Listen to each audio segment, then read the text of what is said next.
Welcome to the Scientific Sense podcast, where we explore emerging ideas from science, policy, economics, and technology. My name is Gil Eapen. We talk with world's leading academics and experts about their recent research or general areas of topical interest. Scientific Sense is an unstructured conversation with no agenda or preparation. We cover a wide variety of domains where new discoveries are made and new technologies are developed on a daily basis. We are most interested in how new ideas affect society and help educate the world how to pursue a rewarding and enjoyable life rooted in science, logic, and information. We seek knowledge without boundaries or constraints and provide unedited content of conversations with researchers and leaders who love what they do. A companion blog to this podcast can be found at scientificsense.com, and this podcast is available on over a dozen platforms and directly at scientificsense.net.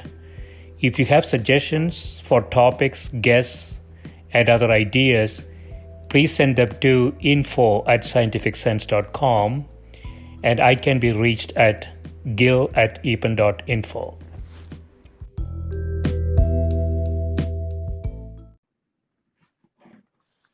My guest today is Professor Jacquelyn Pless, who is Assistant Professor at the MIT Sloan School of Management. Her research interests are in the economics of innovation, energy, and environmental economics. Welcome, Jacquelyn. Thank you. It's great to be here. Yeah, thanks for doing this. So I want to start with one of your actually very recent papers came out this year, Are Complementary Policies Substitutes? Evidence from R&D Subsidies in the UK. You say governments often subsidize private R&D using both direct subsidies and tax incentives.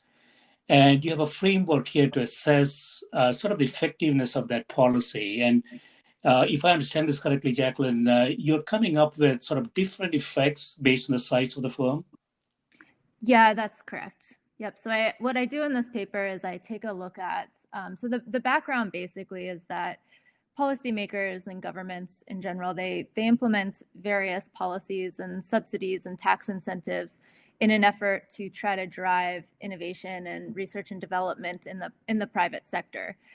So these come in various forms, but what is often kind of missed in the economics literature, so the economics literature is largely focused on trying to understand the direct effects of each one of these different potential policy levers, which has been phenomenal kind of space in the econ literature so far. But what has largely gotten missed is how these different mechanisms are interacting, even in practice in the way that they're designed, but also in the context of how firms might behave in response to the two when they do receive both, say, grants and tax credits. And so what I do in that paper is I try to take a look at, or I estimate with data from the UK, firms in the UK, I estimate the effect of essentially the interaction of those two different policies, and then do it separately for small firms and larger firms, since we would think that they kind of, they face different constraints, financing constraints, and so we might just think that they respond to these types of incentives differently. Okay, so just for my own understanding, Jacquelyn, R&D grants is basically an award of cash the firm can use, whereas tax credits is something that that's going to come back to them in credits after they have invested in R&D, right? Mechanistically, how do these two things work? Yeah, great question. It's always good to know these things up front. Yeah, so grants, so these things do operate a little bit differently depending on the context and the country and the policy program. But they generally follow the following type of format, and certainly do in the paper that I have written.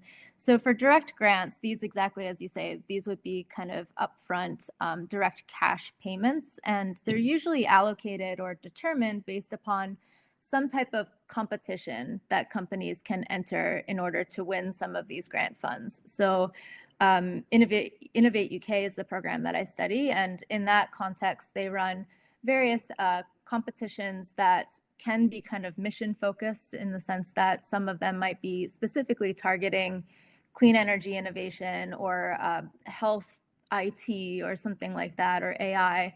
And then any company that is interested in receiving grant funding for a project that they have in that space, or one that they are trying to get off the ground in those spaces, they can essentially develop a project proposal, which can entail, kind of expected costs and investments associated with that project. And then there's some type of expert review panel that will assess those proposals to choose some. And those then, mechanically would be kind of upfront direct cash payments. And then on the other hand, tax incentives or tax credits operate just as you mentioned. So these are essentially kind of reductions on corporate tax liabilities, and so, or corporate tax payments. And so essentially one way that, and how it typically works, is that firms would invest in research and development and then claim some portion of it back via the tax credit. In the context of the UK, firms that are not profit making and therefore not paying tax also can claim some type of payable credit. So there is one of the nice features of the tax incentive in the UK is that it allows loss-making firms to still benefit. Yeah, that's what I was about to ask. So tax credits are useful only if you are paying taxes. But in this case, in the UK case, it's almost like credits you can bank, and you can essentially use it to use it in the future when you make profits. Is that how it works? Yeah, exactly. But even in the case of the payable credit, which would come after the fact, or after a firm has invested for a year, the tricky thing here, the thing that's very different about the tax credits relative to the grants, is that it's still not this upfront payment, right? So any firm or company, especially smaller firms, that may not have enough internal resources to start a new innovation project, or perhaps they're facing particularly costly external finance because of being small and not having a successful track record, they might face particular difficulties with getting projects off the ground without having some type of upfront grant. And so that's kind of a bit of the mechanism that's behind the story in the paper, is that small firms do face those types of constraints, whereas larger firms, on average, do not.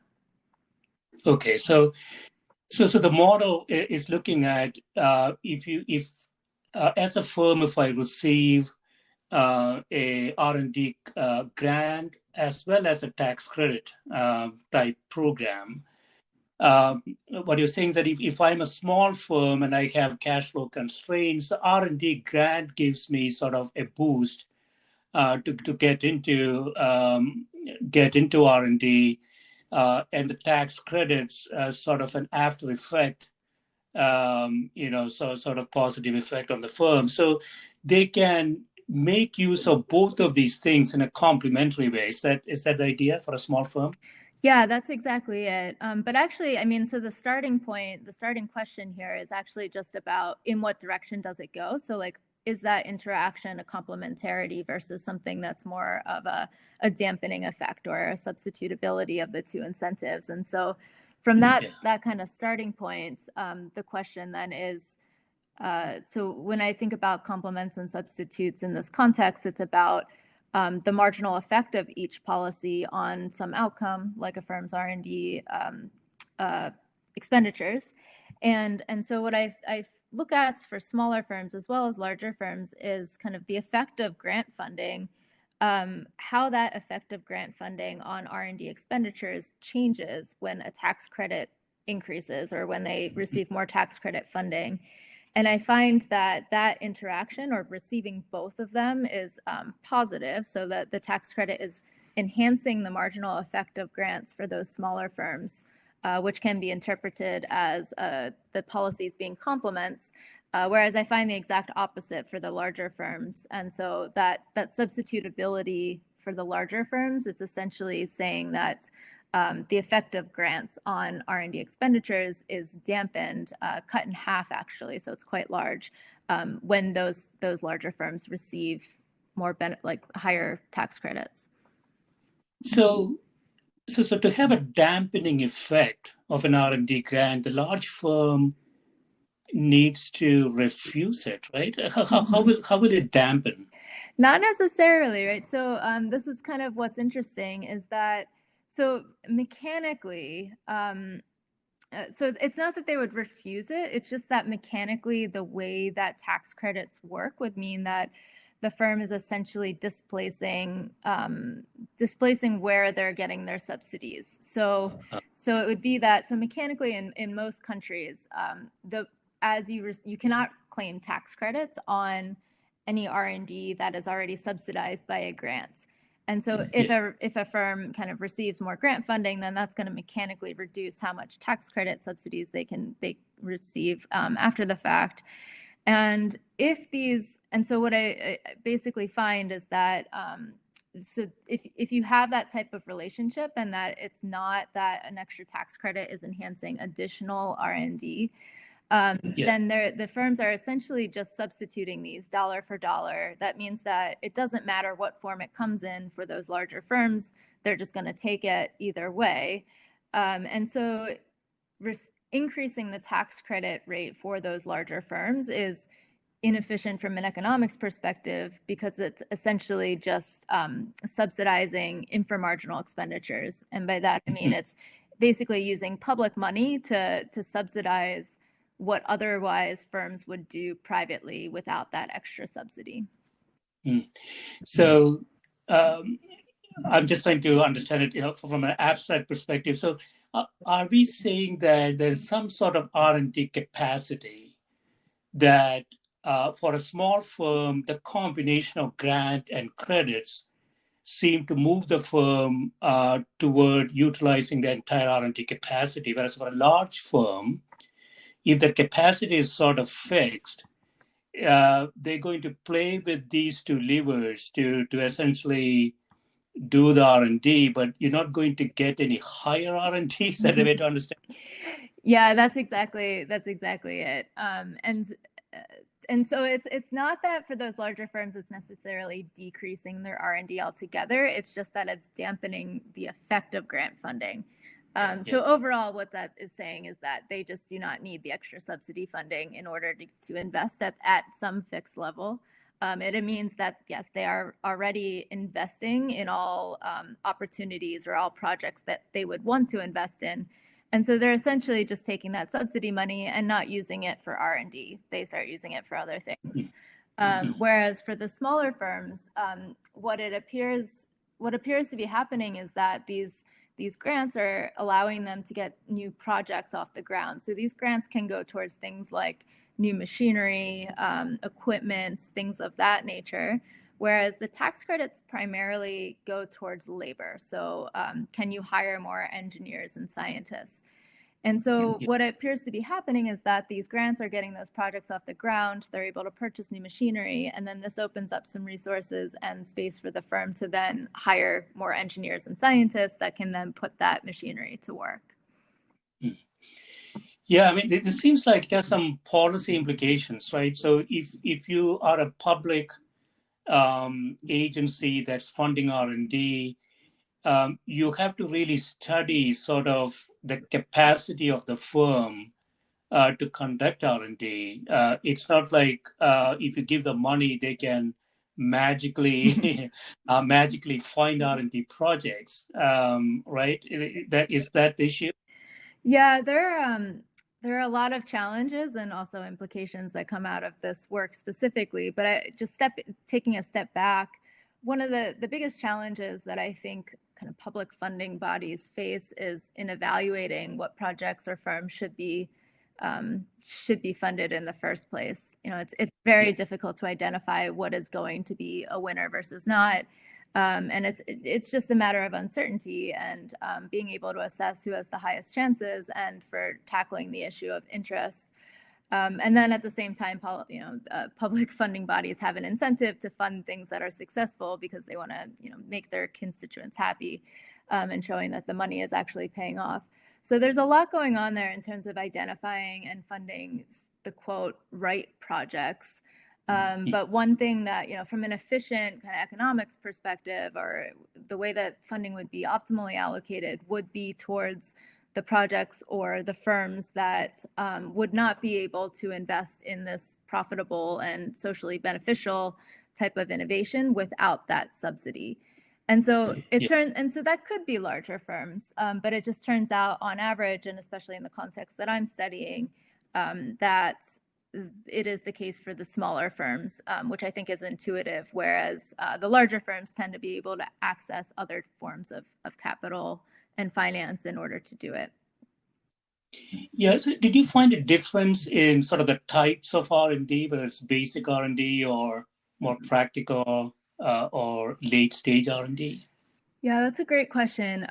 It was really difficult to study this question with the data that I had available. It's getting data to study innovation from an economics perspective it's already really difficult to start.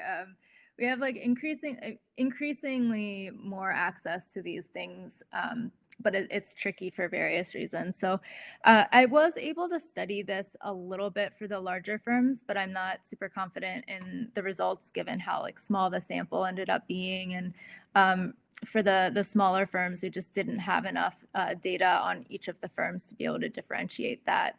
My instinct would be that the grants are more effective. They're driving things in the basic R&D level, whereas tax credits are a little bit, they can target more applied work. But at the same time, I would say, we really don't have evidence on that yet, actually. Like this is an open question, is what subsidies and tax incentives can drive different types of R&D and innovation.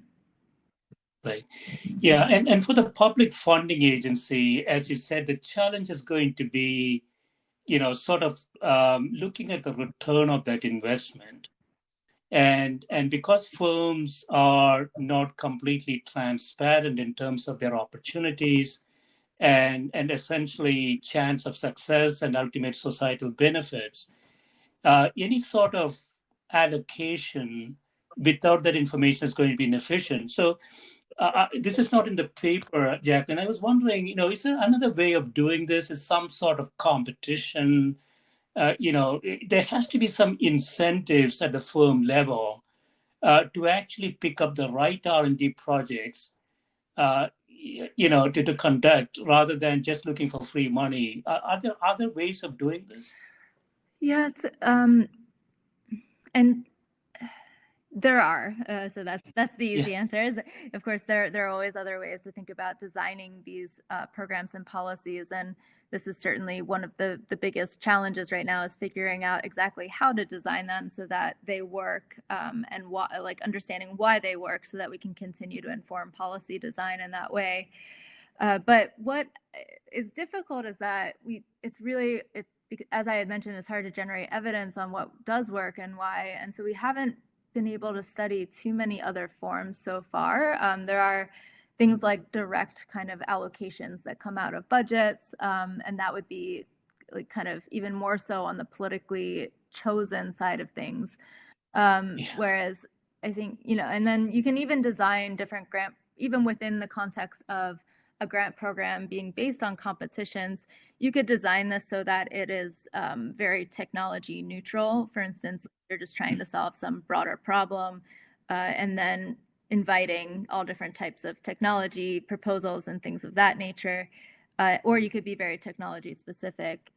But in terms of trying to identify whether, so a firm is always going to have an incentive to try to get free money, but it's hard to justify why they wouldn't already be investing in those things without the subsidy, unless they already were, right? So like if a company has this project and it's going to be a profitable project, or that's what they're projecting it to be, then they should already be investing in it. And if not, then that means that there is, some need for a subsidy if there is promise. So the role of government policy and subsidization in this context is to really help support the innovation that's going to drive or bring a lot of societal benefit.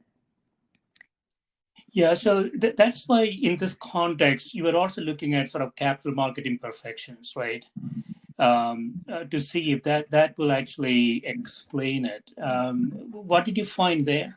Right. So that's exactly kind of what does explain this idea around whether firms can essentially access cheaper forms of capital in order to finance these things. And I don't directly test the role of financing constraints in this context, but the way in which it can explain the results is that essentially there can be these information asymmetries between firms and potential investors. So a small little startup or a firm without a ton of experience in a certain space, they might appear to be riskier investments to, say, venture capitalists or something, and therefore then face a higher cost of capital. Whereas a large firm that's been in existence for a long time and has a bunch of patents that shows it's very innovative, that firm might be able to access kind of very low cost of capital.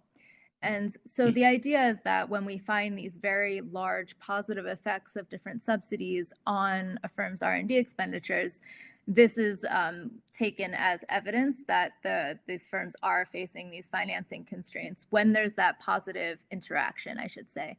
So that positive interaction effect essentially comes out of the fact that these firms are otherwise facing financing constraints.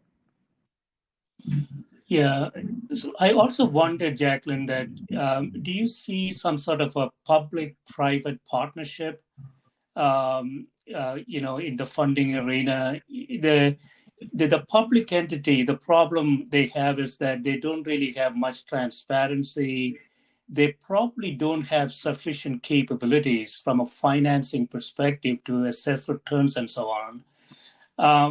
But if you say, a firm gets only half the funding from the public source, provided they get a private entity fund the other half, then you can probably bring in a much higher level of scrutiny to those investments, right?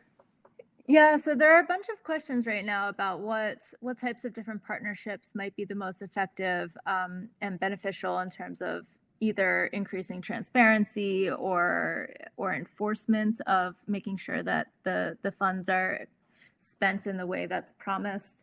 And so certainly most private firms that are investing in R&D are eventually aiming to secure that kind of private finance. And so one of the potential kind of measures of success of an upfront grant from the government would be, okay, does this then allow the firm to secure follow-on funding afterwards from a venture capitalist or something? And so that certainly is kind of where we're hoping to go. It's getting firms over this barrier of not being able to invest in the first place. And then once you're over that kind of market failure, we would say, then letting the market pick up on this and private investors to come in. Another interesting kind of model around public-private partnerships that I haven't seen, I'm sure there is some evidence out there on this, but I'm not so sure. I've just anecdotally seen some examples of how, say, a big bank can partner with a national lab that can also partner with a small startup, where each of these different organizations brings something different to the table.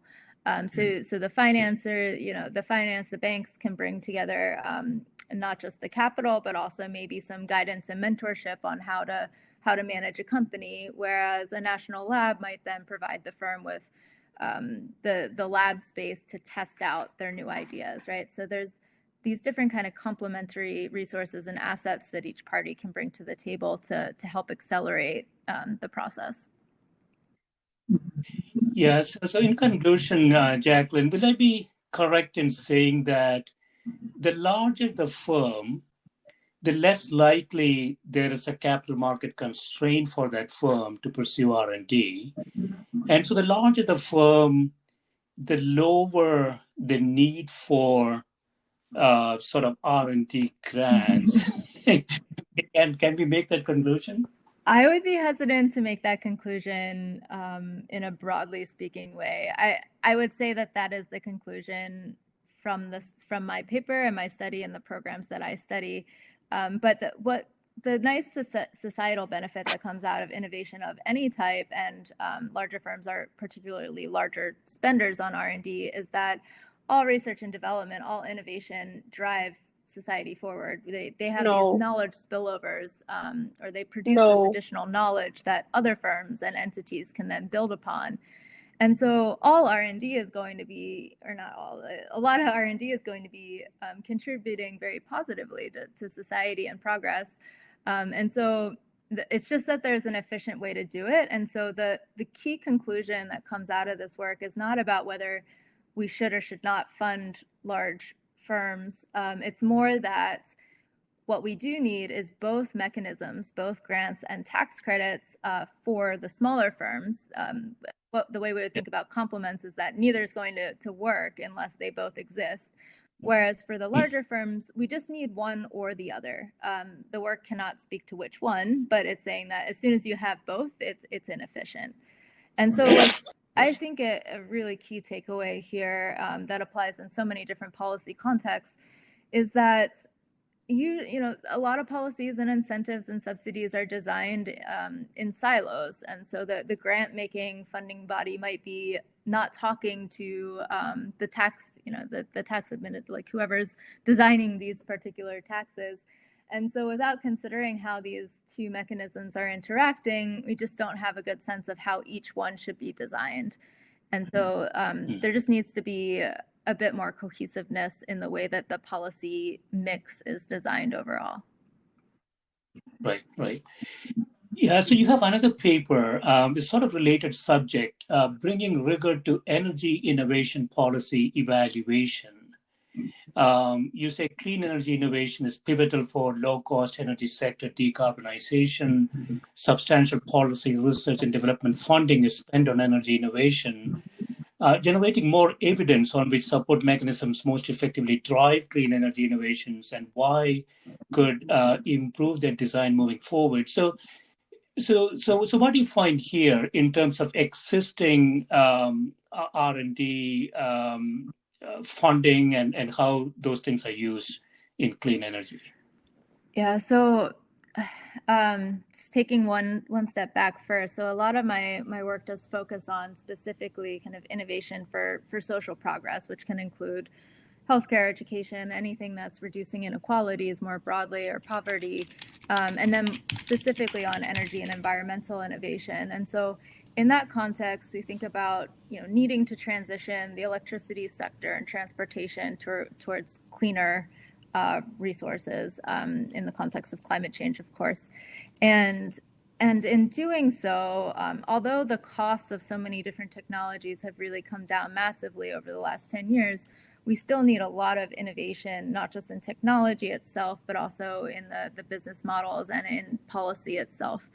And in order to kind of achieve this totally net zero energy and transportation and manufacturing sector or world. And so what we do need to think about now from an economics perspective and a policy perspective is how to really design the policies or the incentives or the institutions that can help foster that can increase not just the level of innovation that's happening as a whole, but to also steer the direction of that innovation towards clean energy rather than dirty energy, or towards innovation that protects environmental systems rather than harms them. And so that's really the key, except for that we have remarkably little evidence so far on what policies, what incentives can achieve that and why. And so that paper is largely around, stating that, and then just drawing the attention of the energy researchers in particular towards the methods and the data that we typically need to use in order to make these evaluations, and how there are certain lessons we can draw from, say, the broader innovation literature, but there are some characteristics about the energy sector that just make it a bit different, and we still need to really understand what policies work and why. Yeah, I mean, energy is so complex. There's so many different modalities, and their effectiveness in this objective of decarbonization they have very different different effects. So in some sense, would you say we are lacking some sort of holistic economic metric, such that we can compare different alternatives, or does that exist already?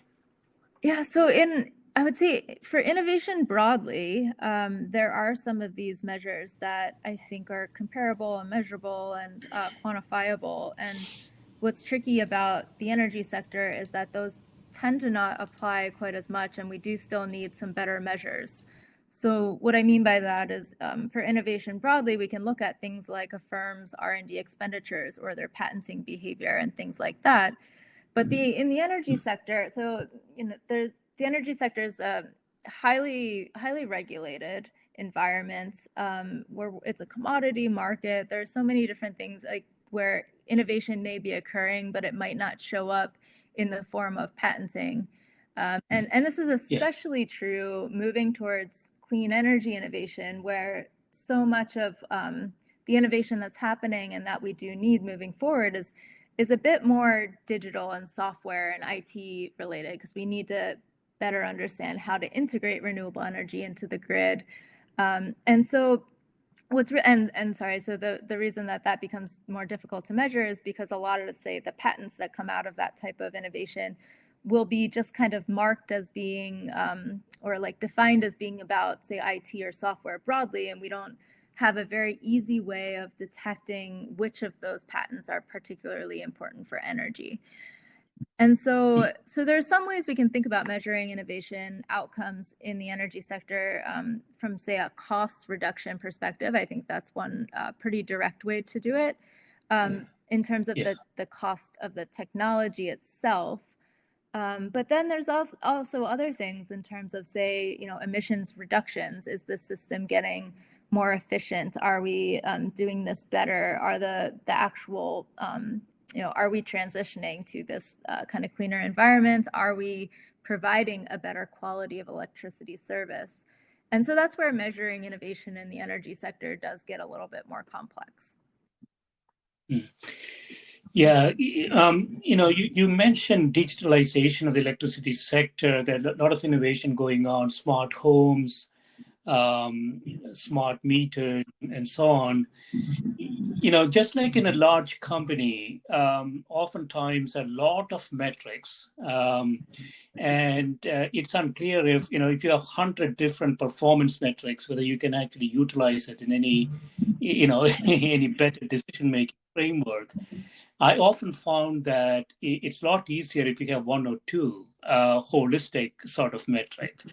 And so it seems to me that in the area of energy, it's decarbonization has to be one of the primary goals, right? So couldn't we measure any innovation, any R&D, any patent in that arena based on its effect on decarbonization in some way, or that is too vague? No, that's definitely the right starting point, and this is what I, as well as some others, have been doing so far. I'm just in the light of criticizing my own work and wanting to advance things further. I would say we still need more. But absolutely. So a good starting point would be, can we differentiate what firms are clean firms for, like, they're innovating in the clean space versus not, and then we can observe their R&D expenditures. We can, also there are ways of classifying patents themselves as being those that are associated with clean energy versus dirty. And I guess the tricky thing is that with the patents, there's just a good chance that we're missing out on a lot of the innovation that is like in terms of measuring it and understanding it on the energy side when it is a bit more software or IT oriented. And the reason why that's important is because if we're trying to understand the impact of some policy or subsidy on an innovation outcome, we might just be massively understating an effect or overstating a different effect if we're not measuring the outcome appropriately. And so yeah, looking at patents and R&D expenditures, that's certainly part of the story. But then the rest of what comes out afterwards is, are startups successful? Are they continuing to secure their own finance, or are they actually commercializing the technologies. One of the biggest challenges about innovation in the energy sector is the very long timeline between initial R&D and when you actually get a technology to market. It's much longer than in most other sectors, and understanding how to reduce that timeline so that technologies are commercialized faster, that's a big question, but it also then requires being able to measure commercialization in a meaningful way as well. Yeah.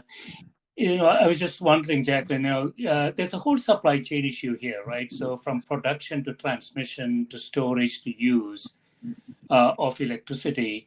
And so, from producing and consuming an electron, in any point in that supply chain, you could make an innovation.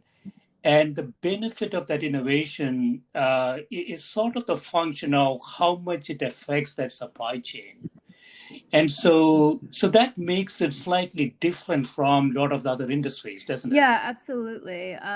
It makes it different in terms of how the innovation kind of filters throughout the society. So like one thing that we might be really interested in then is understanding, is making sure that we're properly quantifying the benefits of, say, a downstream innovation, if it's also then, or upstream. So if it's affecting then innovation in one of the other parts of the whole process or the whole supply chain, as well as producing additional benefits to society, then we should quantify that, because that would better justify additional subsidies towards whatever innovation is creating those additional spillovers, for instance.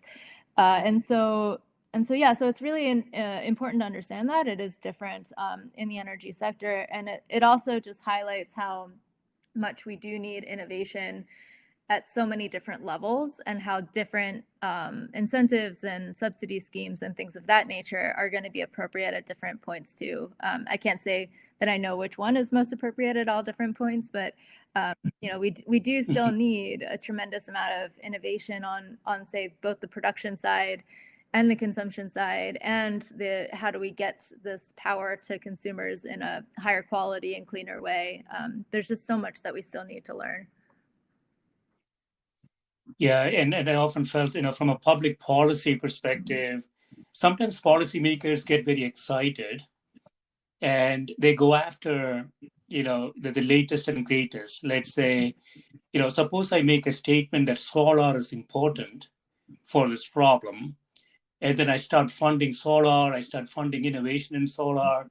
But unless I have a standardized way to measure solar against something else, it won't be sort of a systematic decision, right? And I think this industry is very prone to that type of public funding, I think. Yeah, definitely. And you can imagine coming up with some kind of systematic measures that would be comparable, I guess, between different energy technologies. For instance, the costs of their actual costs, or how much they're going to reduce emissions, or what's the, what do we think about the diffusion rate that might follow. But what is really tricky in energy, and probably across the board, is just that it's really hard to predict what, or to choose winners, essentially. Like why would we choose solar over another, especially without knowing, we don't know the future. We don't know what's still to come. Like maybe that we would end up locking in solar when we shouldn't be locking it in. And so yeah, there are a lot of challenges there with choosing the right technology, I guess. And I think, from an optimal economic perspective, we would say, keep these things tech neutral, let the market figure it out, let people compete, like, even if you're subsidizing things. But given the timeline and the urgency of climate change, and the fact that we do need to make significant advances soon, this starts to justify things that are a little bit more either technology or problem specific. And so this is where it gets really tricky, and there's so many different incentives that policymakers face.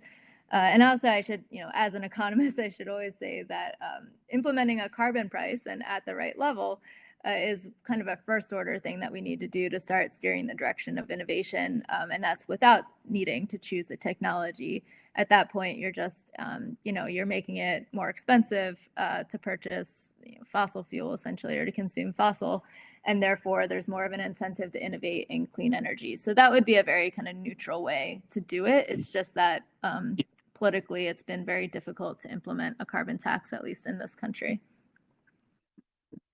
Yeah, you need some sort of currency, and you need some sort of a market that drives decisions, because it's just too complex. I remember, and innovation comes in all sorts of different areas. I remember the Secretary of Energy, Professor Chu, this was some time ago, maybe 10, 15 years ago, suggested that, we just paint the roads and the rooftops white, and that alone has actually a measurable impact on farming. And perhaps, that's not artificial intelligence, but it could have a tangible effect. So innovation cannot be really compartmentalized into, sort of the latest and greatest. Absolutely. It comes in all different forms, and, we need it all. The more we can do on all of those other things, the less that we need in terms of, or the closer we are to really driving, the tech innovation to get us to the place where we need to be. So for instance, if every home was retrofitted to be very efficient, then that's going to greatly reduce energy consumption, and then that's going to reduce the amount of power that we need on the grid to begin with, and therefore the need for fossil. So it's really that innovation and kind of investment can happen at so many different levels, and the more that we can achieve kind of the cheaper ways of doing that, the better. And then that just reduces the further need for additional innovation to address what remains. And yeah, that's exactly right. So in conclusion, Jacquelyn, what is your sense? You're doing a lot of work in energy and innovation. What's your sense, this environmental discontinuity that we are facing? Are we moving in the right direction? Do you think we'll solve this problem? So do you mean politically?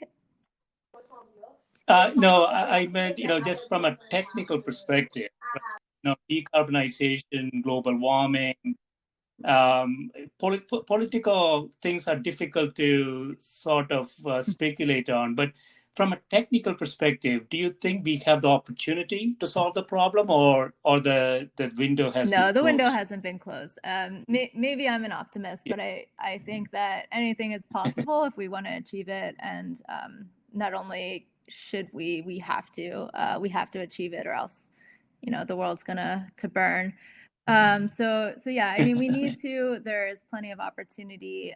It's about not just accelerating innovation as a whole. It's about trying to steer its direction, and then we are moving in the right direction. That is very clear. The fact that the costs of renewables and things have come down massively, the fact that we have countries that have historically not taken action on environmental issues now are starting to build those recognitions and plans into their policies and their strategies, and big businesses are doing the same. So I think we're certainly going in the right direction, and I think it seems like it's starting to speed up. The last couple of years has just been so much that's happened climate-wise that it's just becoming so much more of a salient issue to those that possibly were not so engaged with it in the first place. So I think we're moving in the right direction, and I'm certainly optimistic. Yeah, let's be optimistic. This has been great, Jacquelyn. Thanks so much for spending time with me. Absolutely. This was a lot of fun. Thank you for having me.